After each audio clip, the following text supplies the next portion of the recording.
Hi friends, எல்லாருக்கும் வணக்கம். உங்கள் எல்லாரையும் என்னோட சேனலுக்கு வரவேற்கிறேன். ஃப்ரெண்ட்ஸ், எல்லாருமே எப்படி இருக்கீங்க? உங்களோட சப்போர்ட் இல்லைனா சேனல் க்ரோத் கண்டிப்பாக இல்லவே இல்லைங்க. நம்ம சேனலை தொடர்ந்து சப்போர்ட் பண்ணிட்டு இருக்கோம். உங்கள் எல்லாத்துக்குமே ரொம்ப ரொம்ப ரொம்ப நன்றி ஃப்ரெண்ட்ஸ். இன்னைக்கு வந்து பார்த்தீங்கன்னா காலையில் ஒரு கார்டனிங்லேருந்து எடுத்துகிட்டு இருந்தேங்க. ரொம்ப நாள் ஆச்சு நான் கார்டன் அப்டேட் பண்ணி. இப்போ வந்து ஒரு 2-3 வாழைக்கன்று புதுசாக வச்சு எல்லாமே வாய்க்கா மாதிரி வெட்டி விட்டுருக்குங்க. ஒரு இதில் தண்ணி ஊற்றினாவே ஃபுல்லாக வரத்துக்கு. இப்போ ஒரு 2 வாரமா நல்ல மழைங்கிறதுனால ரொம்பவே நிறைய தண்ணி எக்ஸஸாவே இருக்கு. அந்த அளவுக்கு ஃபுல்லா மழை வந்துட்டு இருந்ததுங்க இங்க. அதே மாதிரி பாத்தீங்கன்னா அவரை கொடிக்கெல்லாம் நல்லா பந்தல் போட்டிருக்கோம்.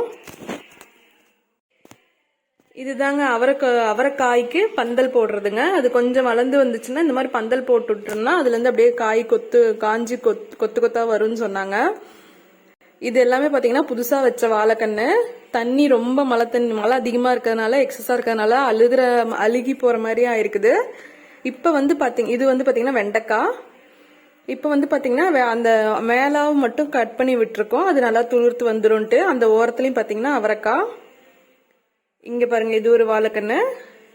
இந்தாண்ட வந்து இது வந்து அவரைக்கொடி பெருசுங்க. இது ஃபர்ஸ்ட்லயே போட்டது. இது நல்லா படர்ந்து வந்துட்டு இருக்குது. இதுதான் ஃபர்ஸ்ட் போட்ட பந்தல். இது வந்து பாத்தீங்கன்னா இந்த சிங்க் தண்ணி வந்துட்டு இந்த வாழைக்கண்ணுக்கு கொஞ்சம் டிஸ்டன்ஸ்ல தள்ளி வச்சிருக்கோம், அழுகக்கூடாதுங்கிறதுக்காக. அங்க ஒரு வாழைக்கண் வச்சிருக்குது. இந்த மாதிரி தாங்க இப்ப பந்தல் போட்டிருக்குது. இதுல டெய்லி வந்துட்டு காய் வந்துருச்சா பாக்குறதே பாத்தீங்கன்னா ஒரு சாட்டிஸ்ஃபைங்கா இருக்கும். இந்தாண்ட பாத்தீங்கன்னா அந்த பரங்கிக்காய், அதுல இன்னும் பாத்தீங்கன்னா ஒரு 1-2 பூ இருக்கு. அது வந்த வாட்டி இது ஃபுல்லா கிளியர் பண்ணிட்டு மறுபடியும் போடலான்ட்டு. இது வந்து துவரம்பருப்பு செடி. அது அன்எக்ஸ்பெக்டடா வந்ததுங்க. அது முழுசா வந்த வாட்டி தான் தெரியும் எப்படி இருக்கு அப்படின்ட்டு. இந்த மாதிரிதான் வாய்க்கால் வச்சு ஃபுல்லா தண்ணி விட்டுட்டு இருக்குங்க. இப்போ மழை வந்ததுனால எல்லாம் கொஞ்சம் மூடிடுச்சு வேற. அன்னைக்கும் பாத்தீங்கன்னா மழை வந்துருச்சு. ரொம்ப நல்ல மழைங்க. இப்ப ஒரு 2 வாரமா தண்ணி நிறைய எடுத்து எடுத்து வாழைக்கண்ணெல்லாம் அழுகுற மாதிரி ஆகுது. வாங்க இன்னைக்கு ஒரு ரெசிபி பார்க்கலாம்.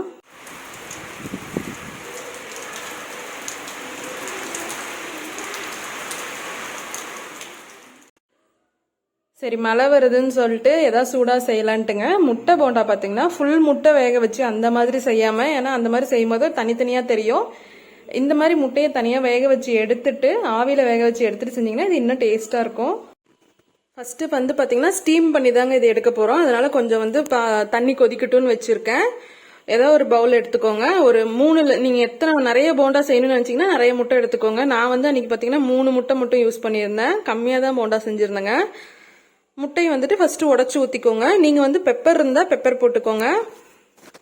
நான் வந்து அன்னைக்கு மிளகாத்தூளும் உப்பு மட்டும் சேர்த்துக்கிட்டேன். வேற எதுவும் எக்ஸ்ட்ரா சேர்த்துக்கலாம். அதே மாதிரி நீங்க இந்த இது செய்யும் போது உப்பு கொஞ்சம் பார்த்து சேர்த்துக்கோங்க. கொஞ்சம் அதிகமா போட்டீங்கனாலும் கரிக்கிற மாதிரி இருக்கும். ஏன்னா நம்ம போண்டா மாவுல வேற உப்பு போட போறோம். அதனால உப்பு மட்டும் கொஞ்சம் பார்த்து கவனமா சேர்த்துக்கோங்க. 3 முட்டை உடைச்சிருக்கேன். தேவையான அளவு உப்பு. நல்லா பீட் பண்ணிக்கோங்க. ரொம்ப அப்படியே கேக்குக்கு பண்ற மாதிரி இல்லைங்க, ஜஸ்ட் சும்மா கலந்து விட்ட மாதிரி இருந்தா போதும். மெயினா அந்த உப்பு கரையறதுக்கு தான் இது. இது கூடவே பாத்தீங்கன்னா காரத்துக்காக மிளகாத்தூள் கொஞ்சம் சேர்த்துக்கிறேன். நீங்க வந்து பெப்பர் இருந்தா கூட சேர்த்துக்கோங்க, இன்னும் நல்லா இருக்கும். எல்லாத்தையும் மிக்ஸ் பண்ணிட்டு அப்படியே அந்த ஆவியில தூக்கி வச்சிடலாம். பாத்திரத்தை அப்படியே உள்ள வைக்க முடியாது இல்லைங்களா, அதனால கொஞ்சம் தூக்கி வைக்கிறதுக்கு ஏதோ ஒன்று வச்சுட்டு கொஞ்சம் கை கவனமா பார்த்து வச்சுக்கோங்க. ஏன்னா ஆவி பறந்துட்டு இருக்கு இல்லைங்களா, அதனால ஆவி அடிக்கும்.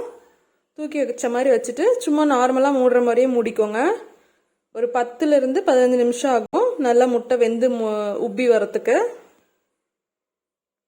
நீங்க இதை அப்படியே வந்து இட்லி பூனியில வச்சு வேகிறதுனால வேகலாம்.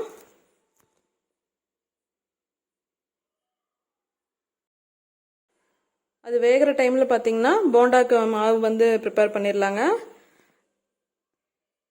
நான் வந்து ரெடிமிக்ஸ் இல்லாம, நீங்க ரெடிமிக்ஸ் இருந்தா கூட ரெடிமிக்ஸ் போட்டுக்கோங்க. நான் வந்து அன்னைக்கு எல்லாமே தனித்தனியாக தான் சேர்த்தேன். கடலை மாவு ஒரு 2 கப் அந்த மாதிரி அளவுக்கு, குட்டி கப் தான். இதுக்கு வந்து பாத்தீங்கன்னா அரிசி மாவு ஒரு 2 ஸ்பூன் அளவுக்கு போட்டுக்கிட்டேன். இது கூடவே கார்ன்ஃபிளவர் வந்துட்டு ஒரு 1.5 ஸ்பூன் அளவுக்கு சேர்த்துக்கலாம். முறுமுறுப்பா இருக்கிறதுக்கு தான் கார்ன்ஃபிளவர் சேர்க்கறதுங்க. தேவையான அளவு உப்பும் மிளகாத்தூள் காரத்துக்கும் சேர்த்துக்கலாம். இது கூடவே கொஞ்சம் சீரகம் கசக்கி சேர்த்துக்கிறதுனாலும் சேர்த்துக்கோங்க. சோடா உப்பு கொஞ்சமாக சேர்த்துக்கோங்க, அப்போ தான் சாஃப்டாக இருக்கும். எல்லாத்தையும் மிக்ஸ் பண்ணிவிட்டு பெருங்காயத்தூளும் இந்த டைம்லேயே பார்த்தீங்கன்னா இது சீரகம் வந்து கொஞ்சம் இருந்ததுன்னா கசக்கி சேர்த்துக்கோங்க. இது ரெண்டுமே நல்லா ஃப்ளேவர் தரும். அதுவும் இல்லாமல் கடலை மாவுங்கிறதுனால பெருங்காயத்தூள் சேர்த்துக்கோங்க. ஏன்னா அது ஒரு சிலருக்கு வந்து கேஸ் ஆகும். அதை அவாய்ட் பண்ணுறதுக்கு தான் பெருங்காயத்தூள் சேர்க்கறதுங்க.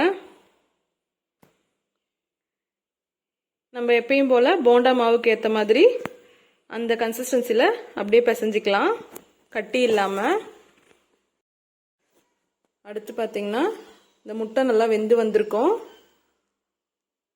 இங்கே பாருங்கள், நல்லா புஃப்னு வந்திருக்கு.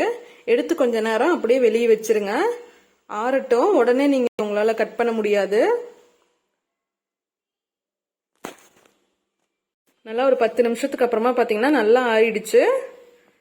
சும்மா இந்த மாதிரி கத்தியிலே கீறி விட்டுட்டு எடுத்தீங்கன்னா உங்களுக்கு அழகாக அந்த ஸ்கொயர் ஷேப்பில் வந்துடும்.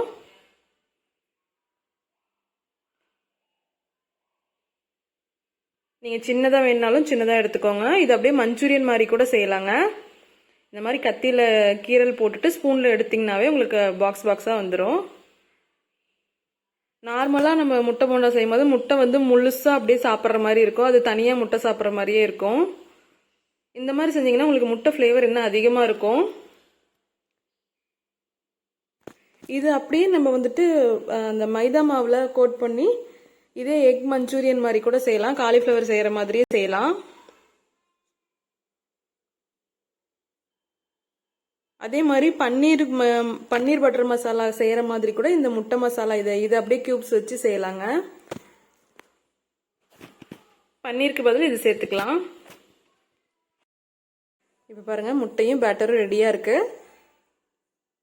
உங்களுக்கு எந்த மாதிரி பீஸ் வேணுமோ அந்த மாதிரி வச்சுட்டு நல்லா கோட் பண்ணிவிட்டு கேர்ஃபுல்லாக எண்ணெயில் போட்டுக்கோங்க.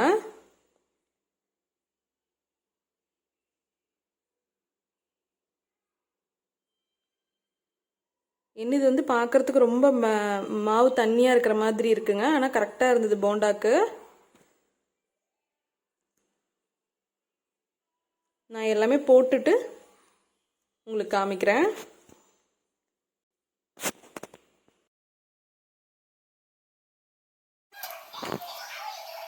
போட்டுட்டு கொஞ்சம் வெந்ததும் ஒன்று ஒன்றா கேர்ஃபுல்லாக திருப்பி விடுங்க. நார்மலாக நம்ம போண்டா செய்கிற மாதிரியே தாங்க. கொஞ்சம் நேரம் தான் ஆகும், ரொம்ப நேரம். அதே மாதிரி இந்த மாதிரி நீங்கள் பண்ணும்போது உங்களுக்கு முட்டை வெடிக்காது. ஒவ்வொரு டைம் முழு முட்டை போட்டு நம்ம போண்டா போடும்போது முட்டை லைட்டாக வெடிக்கும். இது வந்து கொஞ்சம் சேஃபாகவும் இருக்கும். அவ்வளோதாங்க, முட்டை போண்டா நார்மலாக நம்ம முழு முட்டை போட்டு செய்கிற மாதிரியே ரெடி ஆயிடுச்சு.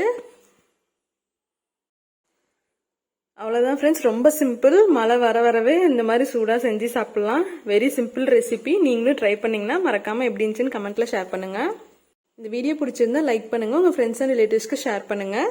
உங்கள் எல்லாரையுமே இந்த வீடியோவில் பார்க்குறேங்க. Thank you friends.